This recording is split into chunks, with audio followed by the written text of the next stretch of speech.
आज हम डिस्कस करेंगे केमिस्ट्री के फेडरल बोर्ड क्लास 10 के 2018 पास्ट पेपर के बारे में।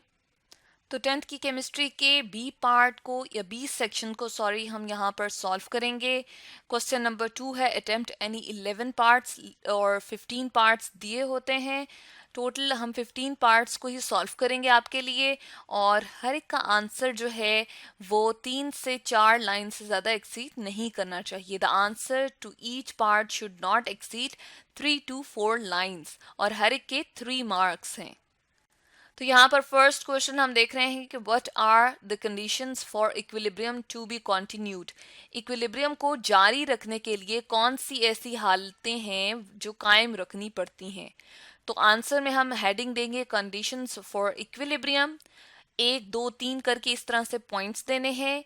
तो पहली है कि कंसंट्रेशन रिएक्टेंट या प्रोडक्ट की वो तब्दील नहीं होनी चाहिए, वो एक जैसी रहनी चाहिए। इसके बाद है टेम्परेचर जो सिस्टम का होता है उसको भी एक जैसा रहना चाहिए, दूसरा ये कंडीशन हो गई। और तीसरी कंडीशन है प्रेशर या वॉल्यूम जो सिस्टम का होता है वो भी एक जैसा रहना चाहिए। सेकेंड क्वेश्चन है derive units of Kc for the following equilibrium reactions. तो पहली इक्वेशन है N2O4 is getting converted into 2 moles of NO2। N2O4 जो है वो NO2 के 2 मोल में कन्वर्ट हो रहा है। इसके लिए Kc एक्सप्रेशन पहले हमने लिखना है कि प्रोडक्ट जो है हमेशा ऊपर आती है, और ये जो 2 लगा होता है ये इसकी पावर में चला जाता है, और ये जो N2O4 है ये रिएक्टेंट है, तो इसको यहाँ नीचे लिखना होता है। उसके बाद हम देख रहे हैं कि इनके यूनिट्स जो होते हैं कंसंट्रेशन के वो मोल्स पर डीएम क्यूब होते हैं। तो यहाँ पर भी इसकी कंसंट्रेशन के यूनिट्स जो है मोल्स पर डीएम क्यूब पे हमने यहाँ जो है वो लिख दिए हैं, और स्क्वायर लगाना पड़ेगा क्योंकि ऊपर हम देख रहे हैं 2 लगा हुआ है। नीचे एज इट इज मोल्स पर डीएम क्यूब ही आएगा। अब ये वाला एक 2 जो है वो कैंसल आउट हो जाएगा इस एक मोल्स पर डीएम क्यूब से, तो ऊपर सिर्फ और सिर्फ एक यूनिट रह जाएगा जो कि है मोल्स पर डीएम क्यूब। तो इसको हम अगर करेक्ट करके लिखते हैं तो इसके यूनिट्स क्या रह जाएंगे, इसके यूनिट रह जाएंगे मोल्स पर डीएम क्यूब। तो ये KC के हमने यूनिट्स को क्या कर लिया है, इनके यूनिट्स को हमने डिराइव कर लिया है और यहाँ पर लिख दिया है मोल्स पर डीएम क्यूब। बिल्कुल सेम इसी तरह से इनके यूनिट्स को भी हमने डिराइव किया है। प्रोडक्ट हमने ऊपर लिखी है, रिएक्टेंट नीचे लिखे हैं। मोल्स पर डीएम क्यूब यहाँ पर कोई पावर नहीं है तो एज इट इज आएगा। यहाँ पर 2 पावर और 1 पावर दोनों क्या होंगे, ऐड हो जाएंगे, तो ये 3 पावर बन जाएगा।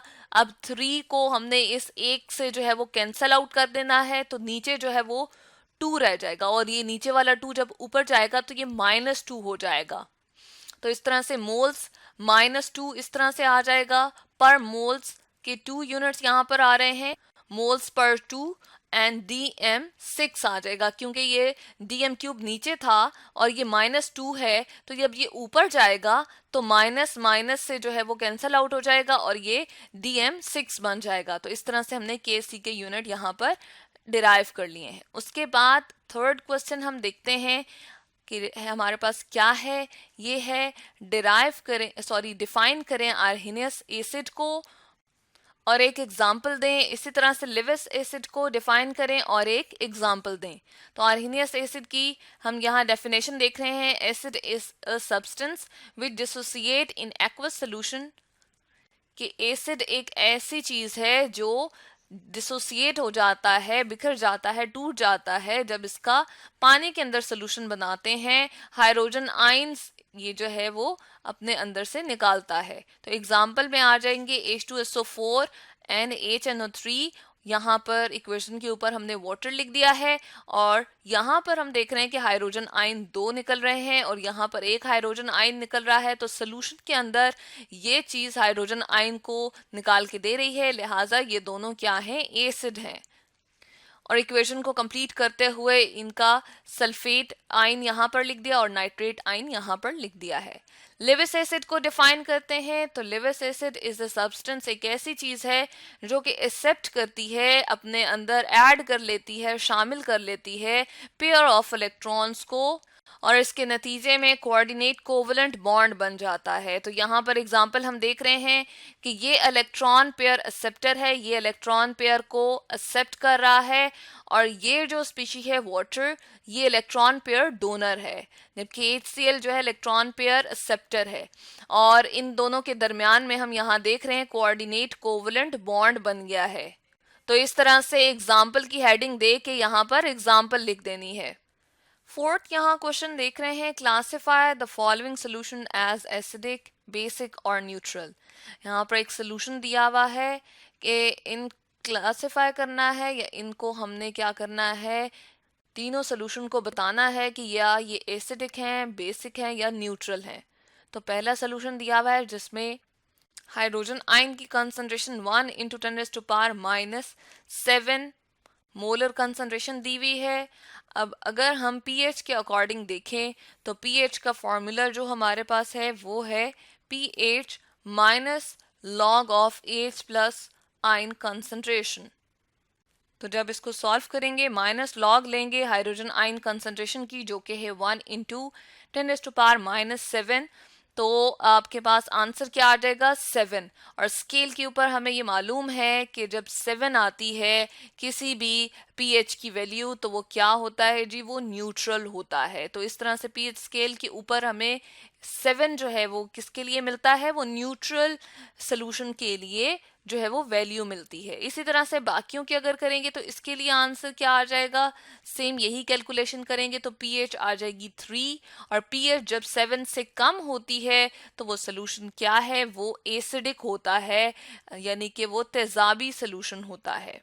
इसके बाद अगर इसके लिए कैलकुलेशन करते हैं तो आंसर क्या आ जाएगा, जिस तरह से ऊपर हमने कैलकुलेशन की तो आंसर आ जाएगा 10। यानी कि ये जो पावर है ये सिंपल फॉर्म में हमारे पास जब हम इसको सॉल्व करते हैं, इसको हल करते हैं, तो पीएच स्केल के ऊपर जो वैल्यू आनी चाहिए वो इसके थ्रू आ जाती है।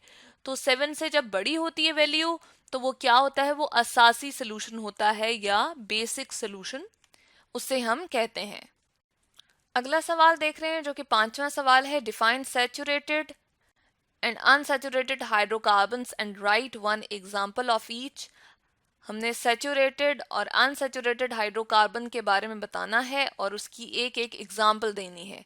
तो सबसे पहले हम हेडिंग देंगे सैचुरेटेड हाइड्रोकार्बन की और डिफाइन करेंगे इस तरह से, hydrocarbons whose carbon to carbon bonds are all single bonds are called saturated. तो वो हाइड्रोकार्बन्स जिनके कार्बन और कार्बन के दरमियान में तमाम बॉन्ड सिंगल होता है या एक बॉन्ड पाया जाता है उसको कहते हैं सैचुरेटेड। और सैचुरेटेड हाइड्रोकार्बन्स को एक और नाम भी दिया जाता है अल्केन्स। और इसकी एग्जांपल जो हमने देनी है वो है मीथेन। अब देखें कि इसमें कार्बन और हाइड्रोजन के दरमियान में देखें तो सिंगल बॉन्ड मौजूद है, और यहाँ पर प्रोपेन की एग्जांपल देख रहे हैं तो कार्बन और कार्बन के दरमियान हर एक में सिंगल बॉन्ड मौजूद है। तो ये क्या है, ये अल्केन्स हैं या सैचुरेटेड हाइड्रोकार्बन है। अनसैचुरेटेड हाइड्रोकार्बन को किस तरह से डिफाइन करेंगे, वो हाइड्रोकार्बन जिनके दरमियान में कम से कम एक कार्बन और कार्बन के दरमियान में डबल या ट्रिपल बॉन्ड हो, उससे अनसैचुरेटेड हाइड्रोकार्बन कहते हैं। तो एग्जाम्पल में आ जाएंगी इथीन और एक एग्जाम्पल है इथाइन, इसमें ट्रिपल बॉन्ड है और यहाँ पर हम देख रहे हैं कार्बन और कार्बन के दरमियान में डबल बॉन्ड पाया गया है। नेक्स्ट क्वेश्चन है, डिफाइन करना है open chain and close chain organic compounds and right one example of each. खुली चेन वाले और बंद चेन वाले जो ऑर्गेनिक कंपाउंड हैं उनकी डेफिनेशन देनी है और एक एक एग्जांपल लिखनी है। तो सबसे पहले हमने हेडिंग दी है यहाँ पर ओपन चेन और एसाइक्लिक कंपाउंड्स। ओपन चेन वो वाले कंपाउंड होते हैं जिनके एंड वाले कार्बन एटम्स एक दूसरे से जुदा जुदा होते हैं, यानी कि आपस में ये दोनों मिले हुए नहीं हैं। अगर इन दोनों को देखें तो ये ज्वाइन नहीं हुए हुए और ना ही ये दोनों ज्वाइन हुए हुए हैं। इसी तरह से इनको देखें तो एंड वाले दोनों कार्बन एक दूसरे से जुदा जुदा हैं। तो एग्जाम्पल में नियोपेंटेन की एग्जाम्पल लिख दी हमने, ये आ गई है नियोपेंटेन की एग्जाम्पल आ गई है, और यहाँ पर ब्यूटेन की लॉन्ग चेन की फॉर्म में हमने एग्जाम्पल ले ली है। ये ओपन चेन या एसाइक्लिक कंपाउंड्स हैं। इसके बाद डिफाइन करेंगे क्लोज चेन और साइक्लिक कंपाउंड्स को और इनकी डेफिनेशन के साथ साथ एग्जाम्पल देंगे। तो क्लोज चेन या साइक्लिक कंपाउंड्स वो होते हैं जिनके एंड वाले कार्बन क्या होते हैं, एक दूसरे से जुदा जुदा नहीं होते बल्कि एक दूसरे से ज्वाइन किए हुए होते हैं, मिले हुए होते हैं और इस तरह से वो एक रिंग बनाते हैं। तो एग्जाम्पल हमने यहाँ लिख दी है साइक्लोप्रोपेन। प्रोपेन यानी कि 3 कार्बन एटम है लेकिन आपस में क्या है, ये ज्वाइन किए हुए हैं। और साइक्लोहेक्सेन में क्या है कि 6 कार्बन एटम है लेकिन एक दूसरे के साथ वो इस तरह से मिले हुए हैं कि रिंग बना रहे हैं। 7वां सवाल है right structural formula of methyl acetate formaldehyde and 1,2 die bromo propane.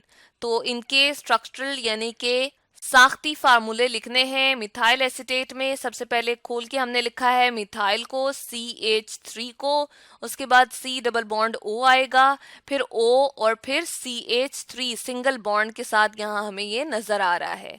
Formaldehyde में क्या होगा, C डबल बॉन्ड O है और दोनों कार्बोनाइल के हम आसपास बॉन्ड देख रहे हैं कि वो हाइड्रोजन से फिल हुए हैं। 1,2 डाई ब्रोमो प्रोपेन में इस तरह से है कि प्रोपेन 3 कार्बन के लिए इस्तेमाल होता है, तो 1 और 2 दोनों पोजीशन पे ब्रोमीन यहाँ पर एटम मौजूद होगा। तो ये साख्ती फार्मूले या स्ट्रक्चरल फार्मूले हमने इन कंपाउंड्स के लिख दिए हैं।